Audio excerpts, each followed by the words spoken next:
بسم الله والحمد لله والصلاة والسلام على رسول الله وعلى آله وصحبه ومن والاه ربي شرح لي صدري ويسر لي أمري واحلل عقدة من لساني يفقهوا قولي. Voyons ensemble بإذن Azza wa Jal des histoires très motivantes sur le repentir. On va voir بإذن des histoires de gens qui étaient vraiment très loin d'Allah et comment Allah subhanahu wa ta'ala il les a guidés. Et ici, il y a un message pour ceux qui vont se sentir concernés tout de suite, okay, qui jusqu'à maintenant ont du mal dans leur cheminement spirituel, qui sont noyés dans les péchés, ils ont des addictions, etc., dans pas mal de péchés. Mais également, ce qui va être raconté, ça servira aussi d'outil pour vous qui avez des contacts avec des gens qui ont besoin justement qu'on leur tende la main. Enfin, je vous demande d'être très attentifs. Barakallahu fikum. Je pense que tout le monde connaît cette histoire, l'histoire de l'homme qui a tué 99 personnes. Le hadith, il est rapporté par l'imam Bukhari et Muslim.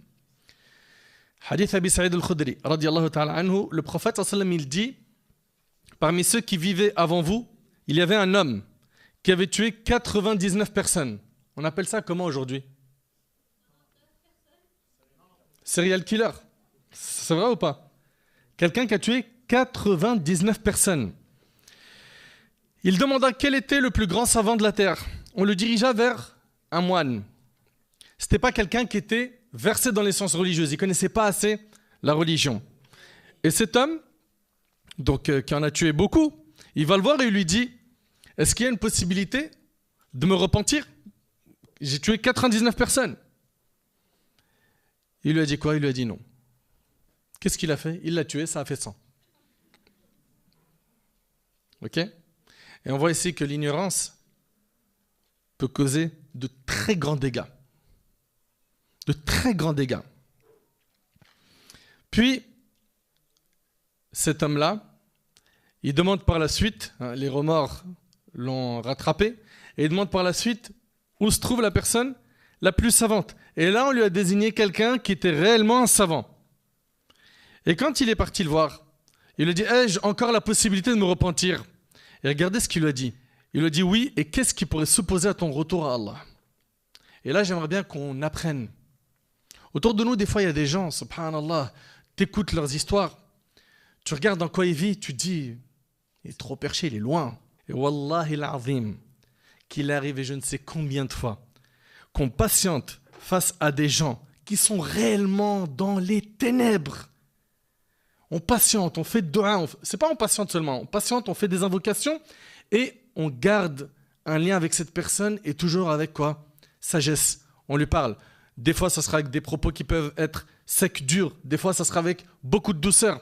À nous de nous adapter en fonction des profils qu'on a devant nous. Et subhanallah, cet homme donc rencontre un savant qui lui dit, mais bien sûr que tu peux te repentir. Mais attention, il lui a dit quoi? Il lui a dit, va à tel pays. Pourquoi il lui a dit ça? Il lui a dit, quitte le pays dans lequel tu te trouves. Pourquoi? Parce que l'endroit dans lequel il était, l'environnement dans lequel il était quoi? Néfaste pour lui. Et donc, on voit bien ici que pour aller vers Allah, pour se repentir, il y a des efforts à faire, des sacrifices. Cet homme-là, il lui a été dit, tu ne peux pas rester dans le même cercle. Il lui a dit, va à tel pays, là vivent des gens qui font qu'adorer Allah. Tu veux te repentir? Change. Et là, s'il y a des gens, ils veulent se repentir, mais ils ne veulent pas changer.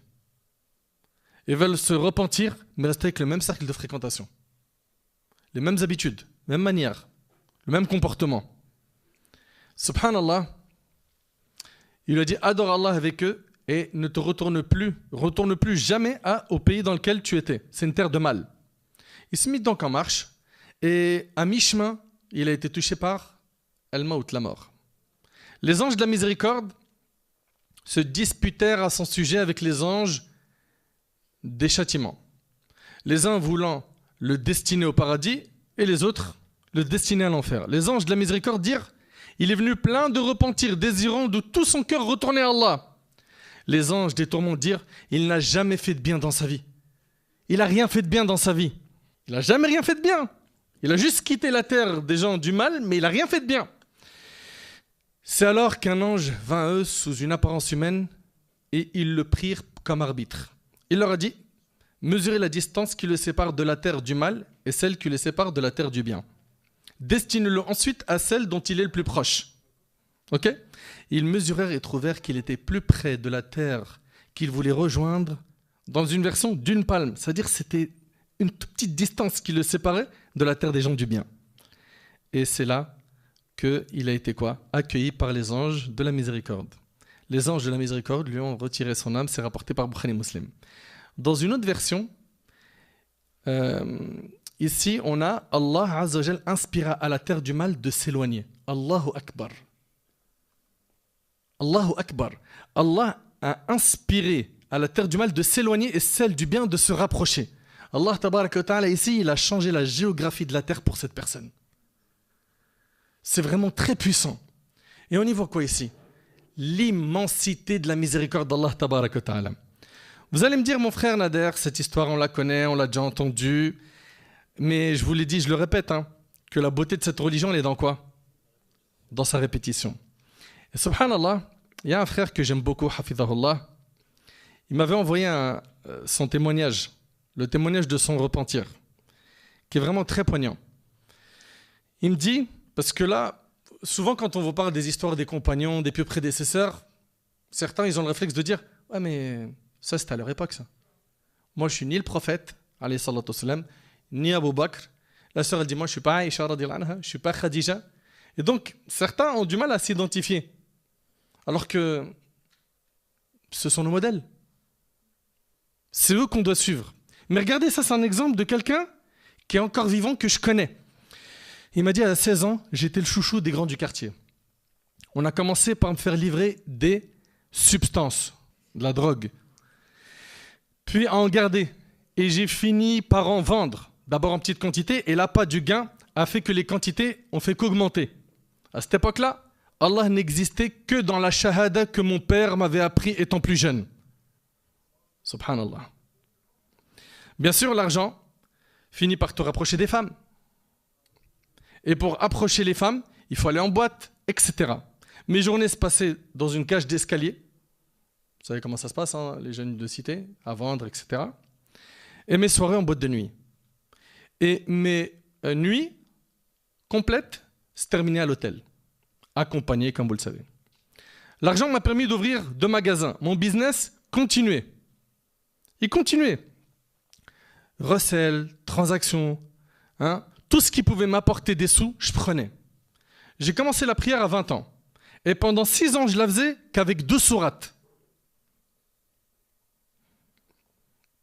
Je priais toutes mes prières ensemble tard le soir. J'avais grandi. J'avais passé un niveau supérieur. Il y avait un plus dans mes soirées. Je brûlais mon argent dans les casinos.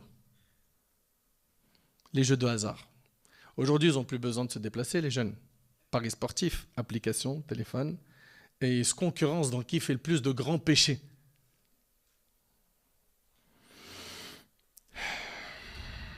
À ce moment-là, je mentais, je jouais aux jeux de hasard, je forniquais, je délaissais la prière, je volais, je vendais de la drogue. Je jeûnais pendant le ramadan et je voyais des femmes le soir. Mes tarawih étaient dans les cafés à jouer aux cartes. Ça fait un paquet quand même, Oui ou non? Il dit, un soir d'hiver en 2009, le peu de foi que j'avais est tombé au plus bas. J'ai eu une envie de mourir. Allahu Akbar. Et vous savez, quand on assombrit son cœur par les péchés, à la fin, il n'y a plus de goût à la vie.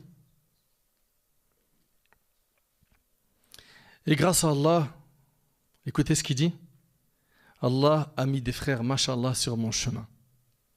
On a quoi ici, là? Allô? La fréquentation. Combien de fois on entend, j'ai envie de me repentir, j'ai envie d'être quelqu'un de bien, mais fréquente des gens qui sont néfastes, nocifs pour sa foi. Mais apprenez à faire de bons choix. Réveillez-vous. Jusqu'à quand? Vous vous mettez en danger, ici-bas et dans l'au-delà, parce que les péchés ont des conséquences. Mais les gens semblent oublier. Il dit, ces frères-là, ils ont commencé à me faire des rappels.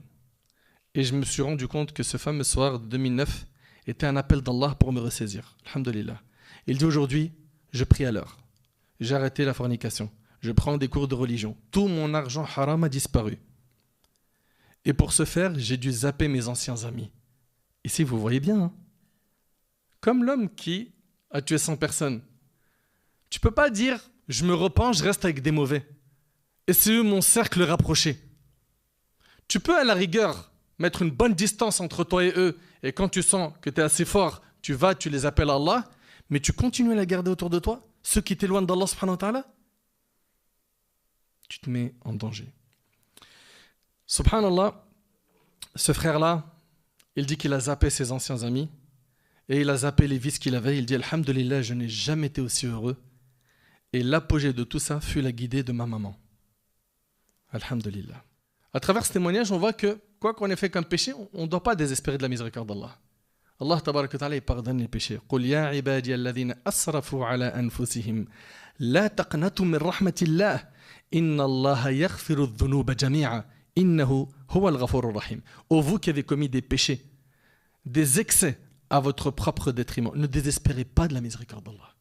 Vous dites jamais, c'est cuit pour moi. Wallah, j'ai reçu des messages sur Instagram où des petits jeunes, ils me disent, on a commis zina 1 fois, 2 fois, 3 fois. La sœur, elle me dit, je me sens sali. Je ne sais même pas si Allah il va me pardonner. Vous savez, à partir du moment où vous pensez qu'Allah ne vous pardonnera pas, sachez que vous êtes tombé dans un grand piège du diable. Il veut vous détruire ici-bas et dans l'au-delà. Allah Ta'ala, il pardonne tout. À partir du moment où quoi? On revient repentant, sincère envers lui dans notre repentir. Subhanallah, ce témoignage-là, il est vraiment très très très fort. Un autre, il dit, je suis jeune, converti, cela fait 4 ans bientôt. J'avais 16 ans quand j'ai connu la religion. À peine m'être converti, une dure épreuve est venue. Et ça arrive ça des fois. Tu reviens vers la salat, une grosse épreuve. Tu reviens vers l'islam, par un repentir sincère où tu te convertis à l'islam, boum, tu es touché par quoi? Une grosse épreuve. Et combien ils se sont loupés dans ces moments d'épreuve, pensant que l'islam, ça apporte du mal. Ils ont des mauvaises opinions d'Allah. Et tout cela n'est dû qu'à leur ignorance de la religion. Si seulement ils connaissaient Allah subhanahu wa ta'ala, Ibn al-Qayyim rahimahullah, il dit, je me suis étonné de celui qui a connu Allah et qui ne l'a pas aimé. Celui qui le connaît réellement l'aime, subhanahu wa ta'ala. Vous connaissez ce hadith de Omar al-Khattab où le prophète ensemble, il vient avec un butin. Et voilà tout à coup l'une des prisonnières qui vient en toute hâte. Dès qu'elle a trouvé un bébé parmi les prisonniers, elle le serra fort contre sa poitrine. Et elle lui a donné son sein à téter. Le prophète a dit, verriez-vous cette femme jeter son enfant dans le feu? Vous voyez une femme jeter son bébé dans le feu? Nous dîmes non par Allah. Il a dit, alayhi salatu wassalam, Allah est certainement plus miséricordieux envers ses créatures que cette femme envers son enfant. Allahu Akbar. Et ceux qui sont mariés connaissent à quel point la maman, elle a une miséricorde qui est impressionnante envers son bébé. Combien de fois elle se lève la nuit? Combien elle sacrifie ses nuits pour ce bébé? C'est impressionnant. Elles ont une force qu'on n'a pas. Toi, tu entends à peine un tout petit bruit, tu le dis, s'il te plaît, sors-le de la chambre, donne-lui quelque chose. Elle tient. Et c'est des semaines, voire des mois, où elle est en train de tenir. C'est dur. Et puis il pleure pour tout, hein, au début, il ne parle pas. Il pleure, c'est-à-dire soit j'ai faim, soit j'ai mal au ventre, soit... Il faut deviner après, il faut décoder. Non, c'est quelque chose, wallahi. Eh bien, sachez qu'Allah, tabaraka ta'ala, il est plus miséricordieux envers ses créatures que la maman envers son enfant. Allahu Akbar, subhanallah. Je reviens à notre histoire. Il dit à peine m'être converti, une dure épreuve est venue. Suite à un retard de loyer, j'ai fini expulsé. C'est-à-dire, toi, tu te convertis à l'islam, ok? Puis, quelques temps après, tu perds ton logement. C'est une secousse, oui ou non? Très bien. Il dit, je suis expulsé moi ainsi que toute ma famille. On n'a pas d'endroit pour aller dormir.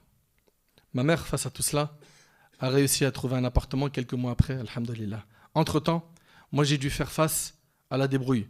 Le ramadan, il passe. Je fais des rencontres de frères, mashallah. Chaque dimanche, on avait rendez-vous entre nous pour se rappeler les bienfaits d'Allah. Mais voilà que mes fréquentations changent. Alors, j'ai commencé par d'abord dealer pour des grands.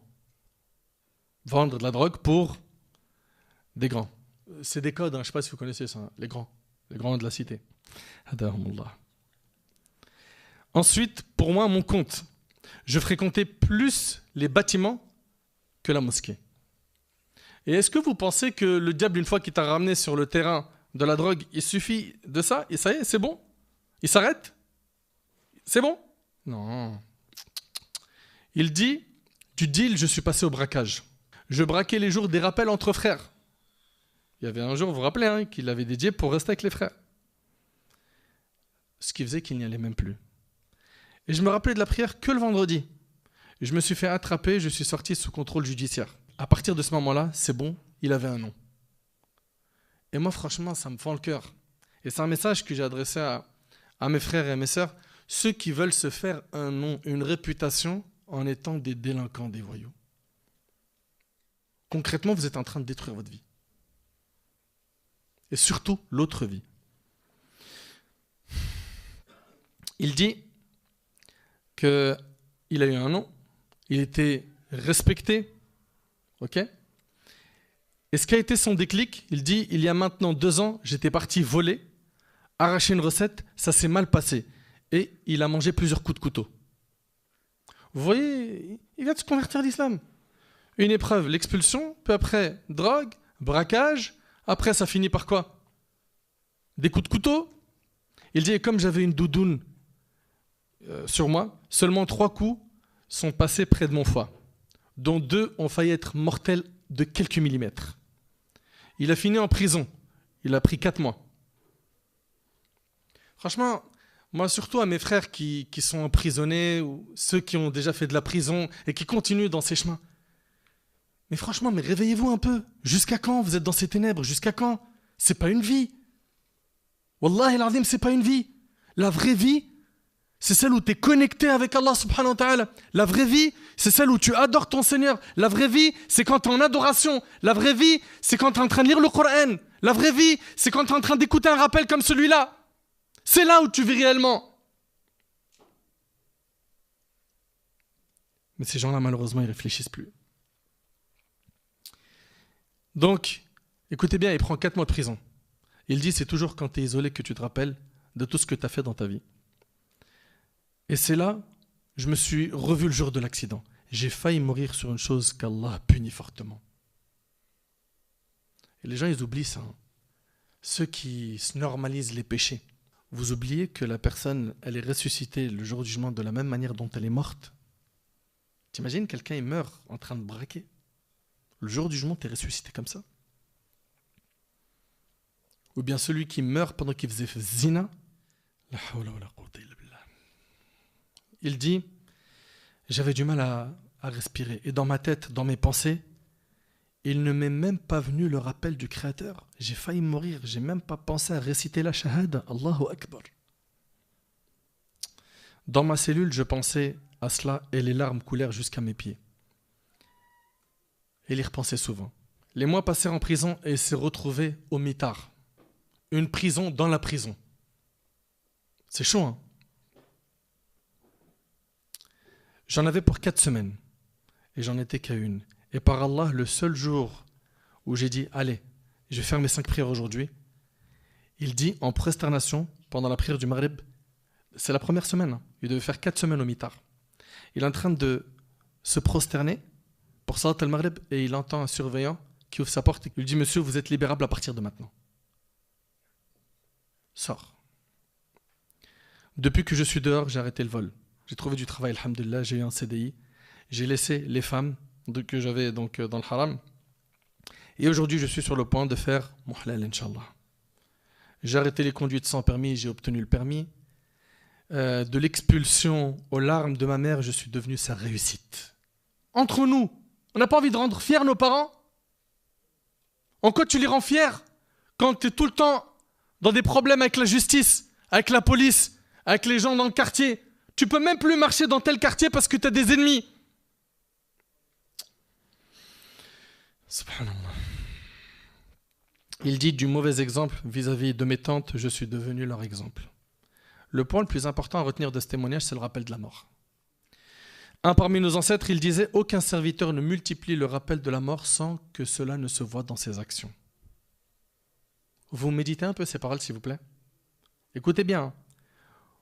Aucun serviteur ne multiplie le rappel de la mort sans que cela ne se voie dans ses actions. Il a peur du jour du jugement. Bien évidemment, on adore Allah Ta'ala avec peur de son châtiment, avec espoir de sa miséricorde. Et comme je l'ai souvent dit, on est comme un oiseau. Il y a une aile qui est l'espoir de la miséricorde d'Allah, une autre aile, c'est la crainte du châtiment d'Allah, et le tout est piloté par la tête de cet oiseau qui est l'amour d'Allah. Il nous faut ces 3 points. Et quand on fait une adoration avec amour, elle prend un autre goût. Tu ne te lasses pas de lire le Coran, tu ne te lasses pas de faire du dhikr, tu ne te lasses pas de lire dans la religion, tu ne te lasses pas de faire des bonnes actions, tu ne te lasses pas de rendre service à quelqu'un. Tu veux toujours être utile. Tu es un gratteur de hasanat. Et comme le prophète sallallahu alayhi wa sallam a dit, il y a parmi les gens des gens qui sont des clés pour le bien, des barrières contre le mal. Qu'Allah nous utilise dans le bien. La mort, ça réveille des gens. Le prophète sallallahu alayhi wa sallam nous a dit, chacun sera ressuscité en l'état où il était au moment de la mort. Et toute personne qui délaisse quelque chose pour Allah, Allah il le remplace par quelque chose de meilleur. Délaisse le haram pour Allah, Allah il va te le remplacer par quelque chose de meilleur. Cette relation illicite que tu as avec cette fille, avec ce garçon, ce business haram, ces péchés que tu fais avec tes yeux, avec tes oreilles, délaisse le haram, Allah Ta'ala, il va te remplacer cela par quoi? Par quelque chose de meilleur. Mes chers frères, mes chères sœurs, il y a une histoire d'une sœur aussi qui m'a beaucoup touché. Elle dit, absolument contre le port du voile il y a quelques mois. Plusieurs signes sont venus à moi. Allah envoie des signes à tout le monde. Plusieurs appels sont reçus. Soit tu es sincère et tu apprends à interpréter ces signes comme l'appel d'Allah, soit tu penses que c'est une coïncidence, comme les athées. La sœur, elle dit, bref, pour le voile, je suis la première et la seule de ma famille à l'avoir mis à l'instant. Le voile était pour moi la fin de toutes mes passions. La plage, le maquillage, les vêtements sexy les plus moulants possibles. Elle dit un jour, une amie à moi se voile. C'était la fille la plus coquette jamais rencontrée. Je me remets en question. Pourquoi a-t-elle tout rejeté en bloc et semble plus heureuse que jamais? Elle ne me fait pas de rappel sur le voile, mais je lui dis, moi perso, je ne peux pas faire ça. En plus de ça, ça voudrait dire que je ne pourrais plus porter de bikini. C'est fini. Moi, je ne peux pas. Elle me dit très calmement, si tu fais quelque chose pour Allah, il te le remplace par quelque chose de meilleur. Elle lui a dit, ouais, bien sûr. Mais un jour, je me suis dit, bon, allez, je vais faire un effort si j'écoutais des conférences. Et vous le savez très très bien, vous le savez pertinemment, que plus d'une personne parmi nous, ce qui a été la cause de son déclic, c'est une parole. Dans une conférence, un dars, un rappel, un conseil qui lui a été donné avec bienveillance. J'en fais partie. J'en fais partie de ces personnes qui ont été récupérées par une parole douce. Quelqu'un m'a tendu la main, à un moment où on était perché, comme je disais tout à l'heure. Et subhanallah, Allah Ta'ala, alhamdoulilah, il nous a ouvert les yeux. Donc elle a dit, bah vas-y, je vais écouter des conférences, apparemment, ça parle de conférences sur le net. Et le soir, elle balance ses 500 musiques, elle les met de côté, elle met plein de conférences, okay, des dizaines de conférences. Et elle voit un titre, ma sœur, pourquoi refuses-tu le hijab? Elle a dit, non, ça m'intéresse pas. Moi, je vais écouter d'autres choses. Ce thème-là, non, je veux pas. Donc elle a commencé à écouter, voilà, d'autres thèmes sur le fait de gagner de l'argent sale, etc., etc. Mais elle a esquivé au maximum ce qui touchait au hijab. Et un matin, elle a dit, mais t'as peur de quoi? T'es une hypocrite? Écoute les arguments. De toute façon, personne ne t'oblige à faire quoi que ce soit. Elle écoute et elle dit, c'est la catastrophe. Là, je lis son témoignage, hein. D'accord? C'est ses mots. Elle dit, chaque phrase était pour moi, chaque détail, chaque excuse. C'était la première fois qu'elle entendait qu'il fallait se couvrir avec une argumentation religieuse. Et elle dit, moi on m'avait toujours désiré car je me découvrais. Et là elle entend qu'il faut quoi? Qu'il faut porter le hijab. Donc elle commence à se remettre en question. Mais quelle est ma relation avec Allah? Est-ce qu'on peut dire de moi que je fais partie des gens qu'Allah aime, ceux qui disent nous avons entendu et nous avons obéi? Moi certes, le hijab, je l'entends tous les jours. Mais est-ce que j'obéis? Oh que non. Je ferai donc partie des soldats de Satan? Ça c'est moi. Hein. Je ne l'ai pas mis tout de suite. Le lendemain, j'ai fait ma prière et j'ai demandé du plus profond de mon cœur, Ya Allah, si vraiment tu fais de nous ce que tu veux et que tu m'observes, fais-moi faire quelque chose que je n'aurais jamais fait, jamais voulu faire de moi-même en religion. Quelque chose qui me dépasse. Elle a pleuré sans savoir pourquoi. Elle est partie se coucher. Elle dit, le lendemain, je me suis levé, je m'habille calmement, j'ai pas de foulard. Donc je prends ce qui vient et je le mets n'importe comment sur ma tête. Elle dit, subhanallah, Allah il a exaucé mon dua. Elle dit, je conseille à mes sœurs de se demander qui elles veulent satisfaire. À qui font-elles confiance? De penser à quel type d'homme elles recherchent. Un homme qui s'en fout de te partager avec le monde n'est pas quelqu'un qui te veut du bien dans les deux mondes. Ça, c'est ce qu'elle dit. Hein. Elle dit, tu es magnifique, pas besoin d'artifice, ta beauté est dans ton hijab. Et nous cherchons la satisfaction des gens au lieu de la satisfaction de celui qui peut nous couper le souffle sans effort. On n'est pas sur terre, elle dit, pour kiffer le haram. Mais sœur Fila, on voit ici, subhanallah, que cette sœur-là, elle est passée d'une grande faiblesse, comme on a pu le voir, à une conviction, une force, qui me rappelle d'ailleurs les sorciers de Pharaon. Les sorciers de Pharaon, subhanallah, quand ils se sont retrouvés face à Moussa, dans ce duel, Moussa en est sorti vainqueur, et quand ils ont vu que le bâton de Moussa est devenu un serpent, les sorciers, eux, ils connaissent la sorcellerie.